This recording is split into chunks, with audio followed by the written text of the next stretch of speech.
I want you to think of the darkest point in your life where the friends weren't around, the girl wasn't there, the money definitely wasn't there. It almost broke you. In that moment, what got you out? Was it happiness? Was it joy? Those emotions probably weren't there. And in that moment, you used every tool at your disposal to get out. That was your dark side.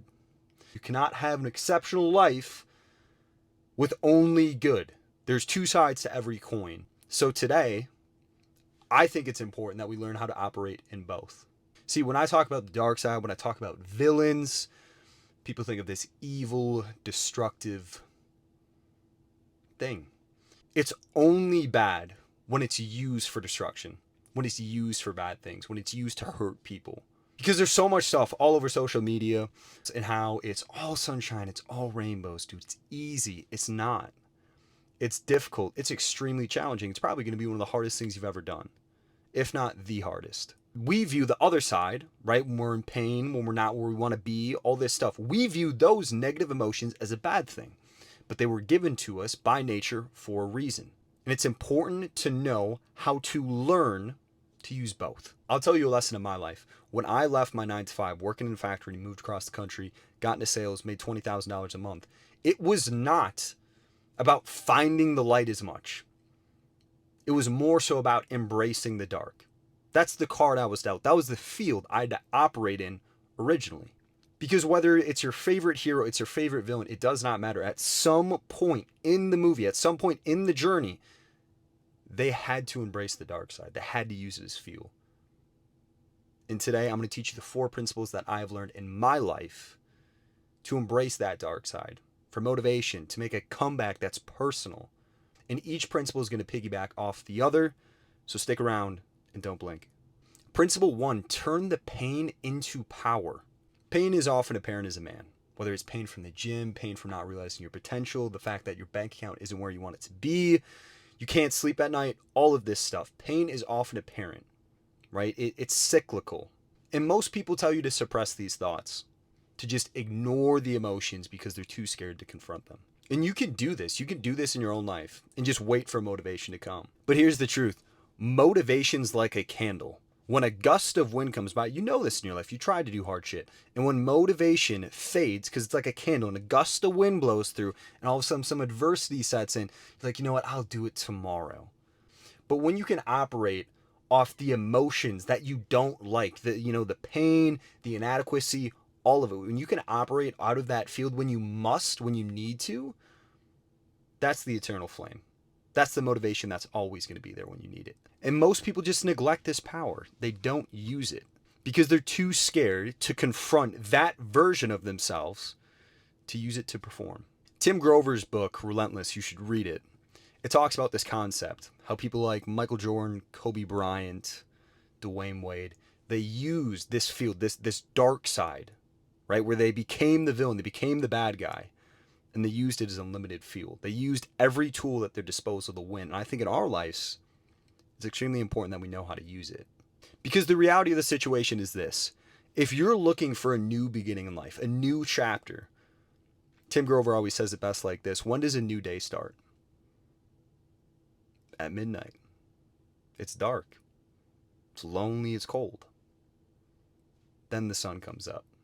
Because when I first got started in sales, I didn't have these joyous, positive emotions. It was dark for me. It was painful. I was depressed, dude. I literally moved across the country, left all my friends, all my family, my girl, all of that. I did not have these good emotions to operate with. I had to play the hand I was dealt. So I could have just sat there. I could have waited for the motivation to come, wait for the happiness to come, wait to be content with my life to do something. Or I could use those negative emotions as fuel. I could use my discontent with my current financial situation to find an opportunity to push myself. I could use the insecurities about my body to get me to the gym because I realized if nothing changes, nothing will change. You can use these things. You can use your weaknesses, your inadequacies. You can use these things to push you because unless you confront them, nothing will ever change and you will stay there. So stop waiting for these things to come and simply play the hand you are dealt. A good poker player and a bad poker player often get the same hands. They just play them differently. That's what you need to do. Stop suppressing it. Stop drinking. Stop smoking. Stop scrolling through social media, watching TV all the time. Doing these things to numb the emotions, confront them, and use them at least to your benefit. Don't complain about it. The pain, the anger, whatever it is you feel, don't complain about it. Use it as an ally. It's like this weird thing the villain and often the hero does is they love pain. They have this maniacal obsession with pain. They enjoy it. It almost feels good to them. And when you're like that, it can't hurt you. You see, if you run from pain, it shows that it hurts you. But if you can embrace it, you can use it to keep going and recognize it for what it is. It's a compass. And it can get you to that personal comeback. It can get you to the next level. You just need to start using it and stop letting it use you. Because when I started using the pain, rejection, insecurities, all this stuff as fuel, I was limitless. Dude, I could work way longer. I still can work way longer than other people. I can operate on less sleep. I can eat less. I become more obsessed. I become more focused. It's this unlimited energy fuel that you can use at times. It's not a fuel you want to stay in. But we both understand there are moments when that's all you have. And that's what you need to use. I would literally use these emotions to beat myself up, to crush my weakness, to go to the gym and smoke workouts, to train so much to the point where my eyes were literally just bloodshot red because I wasn't sleeping at night. I would use these things to push me to the next level, to make something change. Because if you want a great life, it's a two-sided coin. With great happiness, great fulfillment comes sadness, comes pain. There's the yin and the yang in life. If it wasn't for dark, we would not appreciate light. You have to learn how to control it. You have to learn to use it and not allow it to use you. Don't let it use you to blame others, for it to be destructive, for you to become aggressive and rude to other people for no reason. Use it to propel you out of the current ugly reality. Use it to find a second win. When you reach that breaking point where you should be broken, use it in those moments to find that second win and keep going. Because there will always be moments in life when you can yield. You can give up, you can throw in the towel, you can take a knee, or you can march forward. Quite frankly, I learned this principle when I started running. Whenever I do a run past 9 miles, it gets to a point in the run where I start to break down, where my legs get beat up, my heart rate will go up to like 178 to 182, like my max. And then I start to feel these negative things kick in. I feel the pain in my legs, the tightness in my calves, the fact that, that little man voice in the back of your head's like, Nate, I don't know if you can keep running. This might not be good for you. Is your heart supposed to be beating this fast? All this stuff, and I use it. And I just think, how stupid, how weak would I look if I quit? No one's around. But what would I feel like when I got home and sat on the couch knowing I gave up early? And I think back on that. I think of all the other things in life where I stopped, where I gave up, where I threw in the towel. And I asked myself in that moment, do I want this to be the same thing? Or do I want to just keep running? Just keep running with the pain, endure it, and make me stronger. And when I have these thoughts, it makes me mad. It makes me insecure. And I use that to prove myself wrong. I use that to beat myself. I use that to overcome that. I use that pain as fuel. It's an unlimited gas tank. And that, to me, right there, has broken so many limits in my own life. Principle number 2, be obsessed or be average. My friend Zambo, he taught me this lesson from Grant Cardone's book. Both the hero and the villain have this insane obsession with a goal where they will go to the ends of the earth to make sure it's realized. Most people are one pant leg in, one pant leg out. They're interested. It's like a hobby. It's like a pastime for them. They're not all in. And because of this, they just get average results. And they're just mediocre. Obsession is necessary. Like, I'll tell you right now, the reason why I was able to pick up on setting and on closing so quickly is the fact that I was maniacally obsessed with it. I would stay up later than people. I would train later than people. And I would get up earlier and I would work more than people. That was it. It was an obsession. It was a way of life. There was imbalance. I did not hang out with my friends. I wasn't doing coffee dates. I wasn't going out to dinners. I missed out on a lot of precious time in those moments in my life. Balance was important for a lot of people, but not me. And I'm not saying it's healthy. I'm not advising you to do this, but sometimes that is what it takes. because I had this mindset that everything that didn't get me to where I want to be was a distraction. And this is dangerous. I took a lot of risk. I moved across the country for an opportunity where there was no guarantees whatsoever. But I realized the riskiest thing I could do was avoid the risk altogether. And this doesn't mean take a gamble on your life. It doesn't mean go to the casino, put it all on black. It means run towards the fear. Run towards the stuff that makes you uncomfortable. Run towards making new friends. Run towards opportunity. Don't be afraid to bet on you. And don't fear discomfort. Stay dangerous.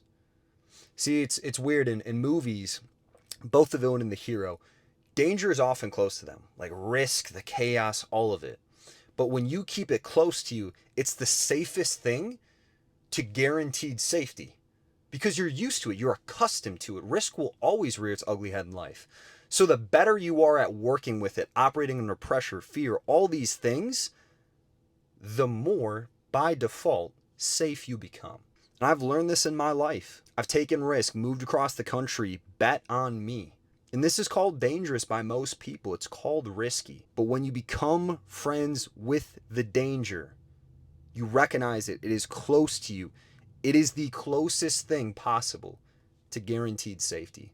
Stay dangerous. And just look at your favorite athlete, your favorite entrepreneur, your favorite influencer. It does not matter. Whoever you look up to in your life. They encountered danger, playing on an injury, betting on themselves, taking some risk, chasing an opportunity. It does not matter. They've done it. When you're obsessed, you go to lengths that other people simply aren't willing to go, especially when the distance is unknown. You will do things that other people aren't willing to do.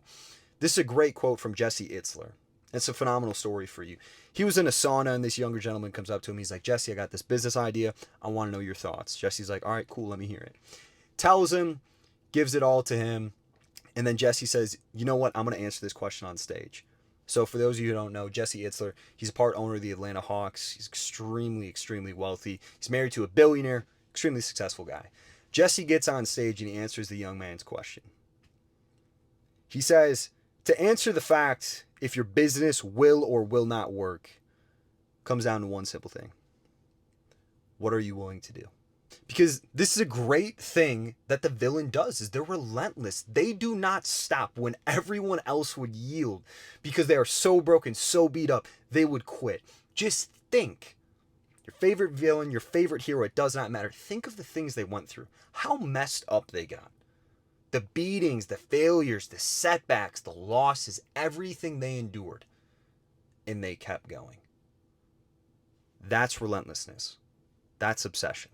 Because when you eliminate the possibility of quitting, your brain, your subconscious, it finds a way to succeed. And I'm not saying to use this for malintent. I'm not saying to use it to be destructive. I'm saying to use it for good in your life, to move the needle, to get you out of the ugly reality, to make the comeback, to take you to the next level, whatever it is. Be obsessed or be average. And this leads us into principle number 3. Feed the beast. I've heard so many times that ego is a bad thing. And it can be. You shouldn't use this, for destruction, for evil, for being rude to others, for putting yourself on a pedestal and putting everyone below you as peasants. That's not the case. But you should buy into this idea, this belief that you're capable of greatness, that you are capable of more than other people, that you're worth far more than what you have currently. And I hate this in our society. It's like so demonized to want to have a legacy, to want to build an empire, to want to be remembered in life. That's viewed as a bad thing. And I think it's terrible. This is how the world was built.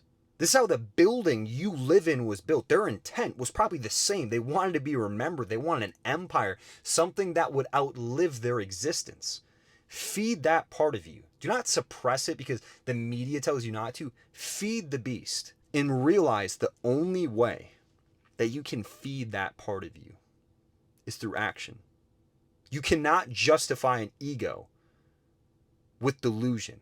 It needs to be supported by equal action to support the size of that ego. Honestly, the people I know who are the most confident, who have these literally just like superhero like personas, their claim is justified with massive action and massive discipline. Because when you have the actions to support that belief, you're right to believe you deserve great things. and that you're worthy of those desires. And here's an exercise to support this. It doesn't matter your field, your profession, your business, your industry, it does not matter. I want you to take either today or tomorrow, but you must pick. Take this day and work as hard as you physically can. Delete social media from your phone. Don't mindlessly scroll through Instagram. Don't even go on your emails. Just like scroll through to get a dopamine hit. Same thing with text. I want you to work as hard as you can. As much deep work as possible. And at the end of the day, I want you to look in the mirror. Ask yourself, is my work worthy of achieving my desires? And if the answer isn't fuck yes, you didn't take enough action. This is the foundation of true self-confidence. Looking yourself in the mirror and knowing that you are exactly what you say you are. Your identity is shaped through massive action. You should view yourself as this beast. You should be scared of yourself. The thought of competing against you should make you grateful that you don't have to do it. I've been at those points in my life where I work so hard that I know, and I just think, I'm like, at least in this competition, I don't have to go against me. Because I know no one was willing to go the lengths that I went. No one's willing to take the risks that I did. No one was willing to be as close to danger as I was. And it's supported with massive action. If you don't have it, it is just illusion. You must support your claim. And when you start to have proof, right, you have these days where these weeks, these months, these years where you bust your ass, where you've worked as hard as you physically can. It is a cookie jar. And then when you have a next endeavor in life where it's hard, extremely difficult, you're going through all these trials and tribulations, you can look to your past for motivation. You realize, I have done things equally, if not more difficult in my past. That is your cookie jar. That is the things you can pull from. Just do it as an exercise. Think of 5 of the most difficult things you've done in your life. And then, if you're not at this point where you're encountering something extremely difficult, you can pull from your past.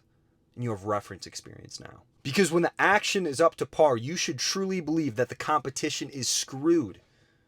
They're destined to lose. That's what happens. You need to have some competition in your life. There needs to be some form of an adversary, something you're competing against. As males, we run off this. We're competitive by nature. Don't let this modern mainstream stuff suppress that part of you. Be competitive. Push yourself. Feed that innate desire in you to become the best. And you feed that ego, that part of you that wants to be remembered, that wants to have a legacy through the ugly stuff, through the dirty work, the stuff people aren't willing to do. I call it shoveling shit. Sometimes you need to feed the ego, you need to kill it, and you need to shovel some shit to build it back up so it's 10 times stronger than it was now. That's the thing most people aren't willing to do, is shovel the shit. Principle 4 is going to be the most difficult to grasp. Enough is never enough. I've heard countless times from friends, from family, when is enough money enough? And the answer is simple. When you love the game, when you just love that journey, that adventure, that process, all of it, because you can endure the pain and you like the happiness, when you can run off those things, you just want to be in the game. And the results, all that stuff, it's unlimited. There's no number, no metric that will satisfy you. And this is a concept I feel like we're just taught so many times to, accept it. Oh, enough's enough. That's not the case. To me, every single time, and I'm going to tell you a personal story. I retired, quote unquote, for almost 3 months this year, and I hated it. It was the worst period of my entire life. I put away cash. I kept the savings. I sold some assets. I had money to live my life. And it was the worst decision I've ever made in my entire life. I was like, you know what? You've been working extremely hard. Just take some time to find yourself, all this stuff. It was terrible. I was bored to death. I get my enjoyment. I get my fulfillment out of that process, that grind, the ugly stuff, the game itself. That's what fuels me. And that allows me to keep going, to the fact that enough can't be enough. I'm here to play the game. I'm here to play the game and win. That's what fires me up. I like winning. I want to keep winning. So instead of just being super complacent, be like, oh, you can sit back, you can enjoy a few more months, live your life, go to the beach, all this stuff. I said, no, I want to work. I want to grind. I want to do the ugly stuff. And that's the principles. I turned the pain into power. It was an extremely dark period in my life. These past 3 months, I'll be blunt. It was terrible. I didn't know what I wanted to do. I didn't know if I had enough money put away to live this lifestyle for a few more months. I didn't know any of that. I was uncertain. I couldn't sleep well. I was so dissatisfied that I turned the pain into power. And then I became obsessed. I wanted to get back in the ring. I needed to get back in sales actively, daily, 7 days a week, working hard, feeding the beast with massive action, shoveling shit. I got back on a sales gig and I'm doing an appointment setting gig. I've been closing for 2 years now. But that part of you, that guy who is willing to embrace the ugly, that's how you build the person, the identity you want to be. Forging them through difficulty, through adversity, through trials, through tribulations. That is how you become the person you want to be. Who's just addicted, who's obsessed with winning. Enough cannot be enough because you love the journey, you love the process, you love winning. You don't want it to end. You don't like MJ did not win 3 rings and then he's like, oh, you know what? I'm good. No, he came back. He thought that was enough. And then I realized it's not. It's the same thing and it's not healthy. I'm not advising you to do this. But that's the way I think. I can't just sit by with money in the account and be like, oh, life's good. I can't do that. It kills me. Keeps me up at night. I can't sleep. We need that purpose. That massive goal.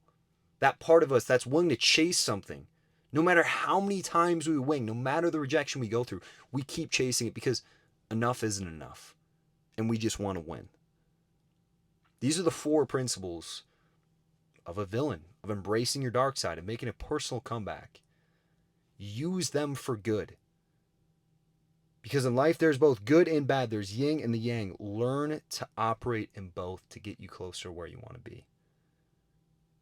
And stay focused.